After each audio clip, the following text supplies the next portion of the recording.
Bismillahirrahmanirrahim. Assalamu alaikum, dear students. Hope so you all are doing well. Today the topic of discussion is light reaction. There are two types of reaction that occur in the process of photosynthesis. The first one is light reaction and the second one is dark reaction. So today we are going to discuss about light reaction. Role of carbon dioxide as the raw material of photosynthesis. Carbon dioxide is used as a raw material in the process of photosynthesis and it is an organic compound. The carbon of carbon dioxide fixed in organic compound. Okay. और ये जो carbon जो है ना, जब वो मिलते हैं, कंबाइन होते हैं, they make a chain and this long chain is hydrocarbon molecules. वो हाइड्रोकार्बन की जो है वो चेन बन जाती है लंबी सी और हाइड्रोकार्बन मालिक्यूल्स बनाती है. ऑक्सीजन जो है वो बॉन्ड बनाता है किसके साथ? जब ये कार्बन और ऑक्सीजन का बॉन्ड बनता है आपस में तो वो क्या बनाते हैं? मोनोसेकेराइड बनाते हैं. Now what is monosaccharide? Monosaccharide is the type of carbohydrates. There are three types: monosaccharide, disaccharide and polysaccharide. तो मोनोसेकेराइड की एग्जांपल में आ जाता है ग्लूकोज. ग्लूकोज क्या है? ये कार्बोहाइड्रेट्स है. कार्बोहाइड्रेट्स क्या? It is a food material for plants which store energy. इसमें जो है वो एनर्जी होती है. ठीक है. इसके अलावा ऑक्सीजन, ये जो है कार्बन है, ये नाइट्रोजन के साथ भी बॉन्ड बनाता है. अब नाइट्रोजन कहाँ से आता है? नाइट्रोजन जो है वो अमाइनो एसिड में होता है. अमाइनो एसिड का अगर स्ट्रक्चर देखा जाए ना तो उसके अंदर नाइट्रोजन प्रेजेंट है, उसके साथ भी कार्बन का बॉन्ड बनता है. The main product of photosynthesis क्या आ जाती है? कार्बोहाइड्रेट्स आ जाती है, जो प्लांट की फूड है, जहाँ पे प्लांट अपनी एनर्जी को स्टोर करते हैं और फिर उस एनर्जी को एट द टाइम रिक्वायर जो उनको होती है तो फिर उसको यूटिलाइज करते हैं. ये जो कार्बोहाइड्रेट्स है ये कार्बन डाइऑक्साइड की वजह से फॉर्म होते हैं. अगर कार्बन डाइऑक्साइड नहीं होगा तो कार्बोहाइड्रेट्स नहीं बनेंगे. कार्बोहाइड्रेट्स नहीं बनेंगे तो प्लांट को फूड नहीं मिलेगी. फूड नहीं मिलेगी तो प्रोसेस ऑफ फोटोसिंथेसिस नहीं होगा. प्रोसेस ऑफ फोटोसिंथेसिस पॉसिबल ही नहीं है without presence of carbon dioxide. Okay, next one is role of water in photosynthesis. अब वाटर का क्या रोल है फोटोसिंथेसिस के प्रोसेस में? वाटर जो है वो बहुत इंपॉर्टेंट रोल प्ले कर रहा है इन ऑल लिविंग ऑर्गेनिज्म. अब हम लोग देख लें, मतलब सेल का जो प्रोटोप्लाज्म है उसमें जो है वो ऑलमोस्ट 75 to 80% जो है वो इस वाटर प्रेजेंट होता है. अर्थ सरफेस पे कितना वाटर है, इस तरह से हर सब चीज़ों को जो है वो वाटर रिक्वायर होता है. प्लांट्स को स्पेसिफिकली, प्लांट्स का जो प्रोसेस ऑफ फोटोसिंथेसिस होता है उसमें वाटर भी जो है वो as a raw material act कर रहा होता है. जिस तरह से carbon dioxide raw material act कर रहा है, इसी तरह से वाटर जो है वो भी रॉ मटेरियल एक्ट कर रहा है. ठीक है. वाटर जो है वो ब्रेक होता है तो वाटर ब्रेक होगा. वाटर किस चीज़ से मिला है? वाटर का फार्मूला क्या है? H2O है ना. तो जब वाटर ब्रेक होगा तो हाइड्रोजन और ऑक्सीजन दोनों क्या होंगे? सेपरेट हो जाएंगे. They will split. अब हाइड्रोजन क्या करेगा? Hydrogen will attach with carbon dioxide. ठीक है. दो चीज़ें जो हैं वो बनी है ना जब वाटर स्प्लिट हुआ है, तो hydrogen and second one is oxygen. तो ऑक्सीजन जो है वो तो रिलीज़ हो जाएगी. फोटोसिंथेसिस के प्रोसेस में ऑक्सीजन रिलीज़ होती है ना, ऑक्सीजन तो रिलीज़ हो जाएगी, लेकिन अब ये जो हाइड्रोजन है ये कंबाइन हो जाएगी कार्बन डाइऑक्साइड के साथ. जब ये कार्बन डाइऑक्साइड के साथ हाइड्रोजन अटैच होगी तो it will form carbohydrates. Okay. अब अर्लियर टाइम में जो है ये डिस्कस किया था, ये जो है वो प्रपोज किया गया था कि ऑक्सीजन जो रिलीज़ हो रही है वो कार्बन डाइऑक्साइड से आ रही है. ठीक है. फोटोसिंथेसिस के प्रोसेस में जो ऑक्सीजन रिलीज़ हो रही है वो कार्बन डाइऑक्साइड से आ रही है, ये बोला गया था. लेकिन वैन नील जो है साइंटिस्ट, उन्होंने इस बात को रिजेक्ट कर दिया था. वैन नील जो है वो माइक्रोबायोलॉजिस्ट है, उन्होंने इस बात को रिजेक्ट कर दिया था. उन्होंने कहा था कि जो ऑक्सीजन जो रिलीज़ हो रही है in the process of photosynthesis it comes from water but not from carbon dioxide. वो डिफरेंट एक्सपेरिमेंट करके उन्होंने अपनी बात को जो है वो सच्चा साबित किया था. ठीक है. और हिल भी साइंटिस्ट है, उन्होंने नील के एक्सपेरिमेंट को, उनकी बात को जो है वो एक्सेप्ट किया था. उन्होंने एक्सेप्ट किया था. उन्होंने कहा था कि ये जो है वो ठीक कह रहे हैं, ऑक्सीजन जो है वो कहाँ से आती है? वाटर से आती है, कार्बन डाइऑक्साइड से नहीं आती. नील ने क्या किया? नील ने क्या किया था? साइंटिस्ट ने, वैन नील ने, इन्होंने आइसोलेटेड क्लोरोप्लास्ट यूज़ किया था. आइसोलेटेड मतलब कि इलादा से क्लोरोप्लास्ट. ठीक है. उसको प्लांट से निकाल के एक्सपेरिमेंट कर रहे हैं ना अब ना लैब के अंदर. तो उन्होंने क्लोरोप्लास्ट को आइसोलेट किया था, फिर आइसोलेट करने के बाद उसको लाइट प्रोवाइड की थी, लेकिन वहाँ पे कार्बन डाइऑक्साइड की प्रेजेंस नहीं थी. In the absence of carbon dioxide उन्होंने ये एक्सपेरिमेंट किया था. In the absence of carbon dioxide ये एक्सपेरिमेंट किया था. क्या किया? लाइट पास की, इसमें स्टिल ऑक्सीजन रिलीज हो रही है. तो इस बात से क्या पता चल रहा है कि ऑक्सीजन तो रिलीज हो रही है, कार्बन डाइऑक्साइड उसमें है ही नहीं. सिर्फ जो है वो वाटर ऐड किया है और लाइट प्रोवाइड की है, तो ऑक्सीजन रिलीज हो रही है क्लोरोप्लास्ट से. इट्स मीन के कार्बन डाइऑक्साइड के बगैर भी ऑक्सीजन रिलीज होती है, तो ऑक्सीजन जो वो वाटर से आ रही है, कार्बन डाइऑक्साइड से नहीं आ रही, ठीक है। It was detected that water जो है वो रिस्पॉन्सिबल है for the release of oxygen. अब नेक्स्ट क्या आ जाता है, अच्छा फिर प्रोडक्शन ऑफ आइसोटोपिक ट्रेसर किया था, ये जो ऑक्सीजन है वो बनाया गया था लैब में, जो है वो इसकी आर्टिफिशियली प्रोडक्शन की गई थी। ऐसा ऑक्सीजन बनाया गया था जिसका एटॉमिक मास 18 था, ठीक है। ये आर्टिफिशियल था, नेचुरली जो है वो ऑक्सीजन का एटॉमिक मास जो है वो 16 होता है, ठीक। Atomic number 8 and atomic mass 16। तो ये आर्टिफिशली ये बनाया गया था, ऑक्सीजन जो है वो बनाया गया था जिसका एटॉमिक मास 18 था, ठीक है। आइसोटोपिक ट्रेसर, ये एक और एक्सपेरिमेंट करने के लिए इसकी प्रोडक्शन की गई थी ताकि ये बात कंफर्म हो जाए कि जो ऑक्सीजन रिलीज हो रही है in the process of photosynthesis it come from water. अब एक्सपेरिमेंट क्या था, एक्सपेरिमेंट में 2 ग्रुप्स लिए गए थे, ठीक है। 2 ग्रुप ऑफ ट्रीज जो है वो लिए गए थे, प्लांट्स लिए गए थे। पहले ग्रुप को क्या किया गया था कि वाटर जो दिया गया था उसमें जो ऑक्सीजन यूज़ हुई थी वो 18 वाली थी, मींस के वो आइसोटोपिक वाली थी, ठीक है। ऑक्सीजन जो यूज़ हुई थी वो 0, उसका क्या था, ऑक्सीजन 18 था उसका एटॉमिक मास, ठीक है। और जो कार्बन डाइऑक्साइड यूज़ हुई थी, उस कार्बन डाइऑक्साइड में जो ऑक्सीजन थी उसका एटॉमिक मास नॉर्मल था, जो नॉर्मली ऑक्सीजन का होता है 16, ठीक है। और फिर उसके बाद दूसरे प्लांट्स जो हैं उनको, दूसरे ग्रुप ऑफ प्लांट को जो सप्लाई किया गया था उसमें जो वाटर था, उसमें वाटर में जो ऑक्सीजन यूज़ हुई थी वो नॉर्मली थी, मींस के ऑक्सीजन 16 था एटॉमिक मास वाली। लेकिन जो कार्बन डाइऑक्साइड यूज़ हुई थी वो क्या थी, ऑक्सीजन 18 थी, मींस के आइसोटोपिक वाली यूज़ हुई थी।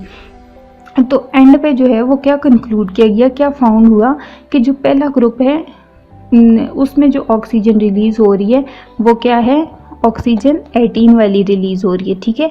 क्योंकि पहले ग्रुप में जो हमने वाटर यूज़ किया है उस वाटर की ऑक्सीजन 18 है, और ये जो कार्बन डाइऑक्साइड वाला जो ऑक्सीजन था उसकी जो ये ऑक्सीजन जो यूज़ हुई थी उसका एटॉमिक मास 16 था। तो फिर रिलीज़ क्या हुआ, 18 वाली रिलीज़ हुई है, 18 ऑक्सीजन वाली रिलीज़ हुई। तो इट्स मीन के ये जो वाटर है इस वाली रिलीज़ हुई है, ठीक है।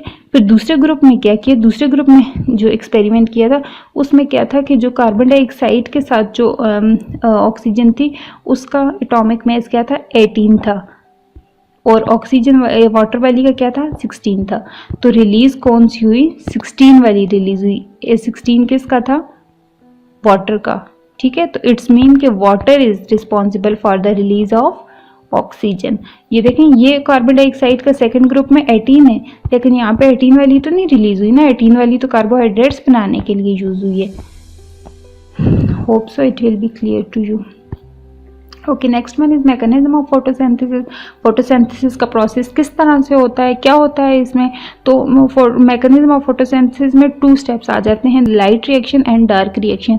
लाइट रिएक्शन को लाइट डिपेंडेंट रिएक्शन भी बोला जाता है क्योंकि ये लाइट पर डिपेंड कर रहा होता है, ठीक है। इस प्रोसेस को लाइट रिक्वायर होती है, और ये जो लाइट डिपेंडेंट प्रोसेस है ये क्लोरोप्लास्ट में होता है। क्लोरोप्लास्ट के थाइलेकाइड के अंदर होता है। थाइलेकाइड वो जो कॉर्न लाइक स्ट्रक्चर नहीं होता है, जो बहुत सारे थाइलेकाइड कंबाइन होते हैं तो वो ग्रेनम बनाते हैं। फिर थाइलेकाइड को ओपन करें ना, कट करके ओपन करें, उसके अंदर एक्वस सा सोल्यूशन होता है, उस एक्वस सोल्यूशन को ल्यूमेन बोलते हैं। उस ल्यूमेन के अंदर जो है वो प्रोसेस ऑफ फोटोसिंथेसिस या प्रोसेस ऑफ लाइट रिएक्शन होता है। फिर क्या होता है कि एक chlorophylls trap energy from the light. Chlorophyll क्या करते हैं, थाइलेकाइड क्या करते हैं कि लाइट को अपनी तरफ लेते हैं, ट्रैप करते हैं, और फिर उसके बाद ये इलेक्ट्रॉन को क्या करते हैं, एक्साइट कर रहे होते हैं। मतलब एक्साइट करने का मतलब है उकसाना, उभारना, ठीक है। अब लाइट डिपेंडेंट रिएक्शन में क्या होगा कि energy lost along electron transport chain. Energy जो है वो लॉस्ट हो जाएगी जैसे जैसे इलेक्ट्रॉन ट्रांसपोर्ट चेन बनेगी। अब आगे आप लोग जो है वो जब इसकी डायग्राम देखेंगे तो आपको क्लियर हो जाएगा कि what is electron transport chain. मतलब कि कोई भी इलेक्ट्रॉन ट्रांसपोर्ट चेन में एक डोनर होता है और एक एक्सेप्टर होता है ना, एक देता है इलेक्ट्रॉन को और एक ले रहा होता है। तो वो जो पूरी चेन बनती है ना एक्सेप्टर और डोनर की, उसको बोलते हैं electron transport chain.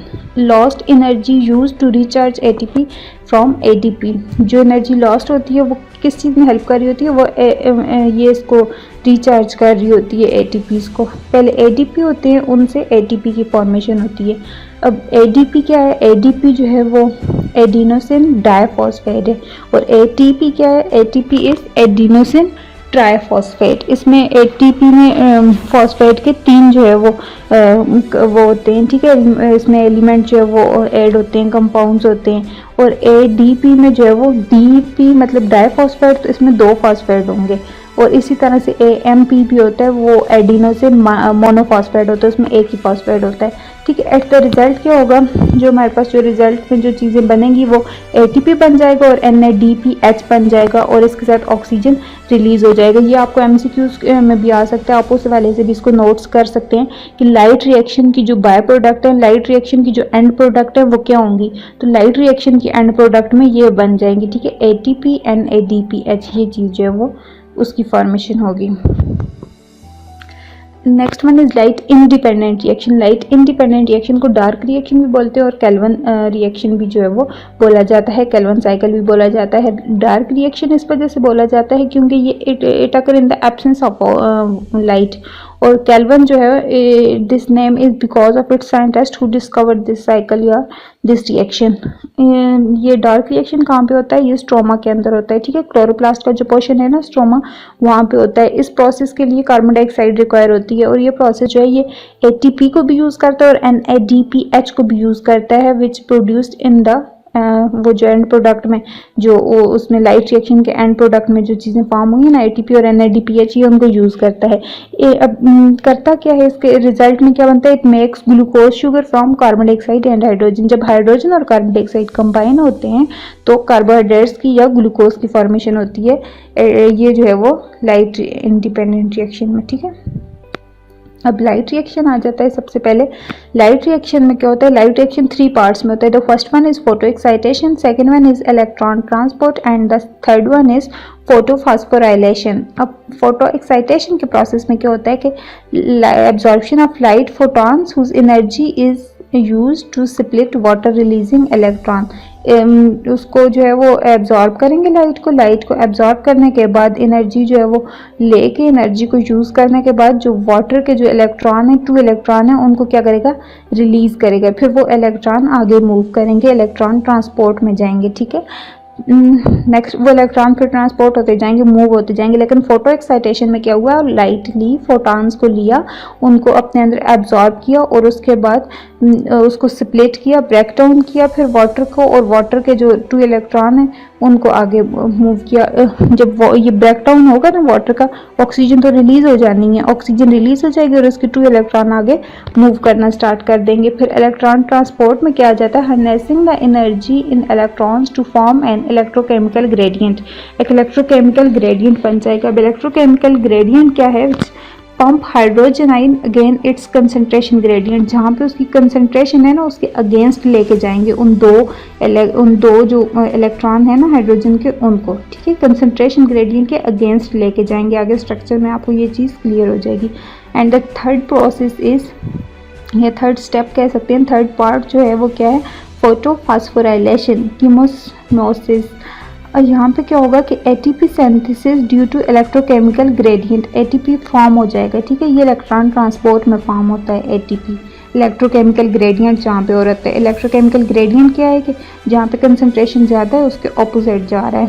And the proton motive force, photo excitation के प्रोसेस में क्या हुआ, when atoms absorb energy from the sun, electron gain energy become excited.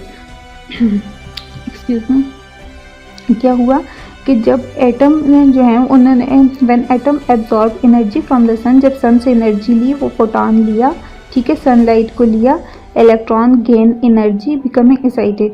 Electron ने एनर्जी ली और वो क्या हो गया, एक्साइटेड हो गए। अब 2 इलेक्ट्रॉन जो है वो ऊपर चले जाएंगे, हाइड्रोजन के और ऑक्सीजन वाले रिलीज हो जाएंगे। Excited electron, excuse me, I am going to continue it next.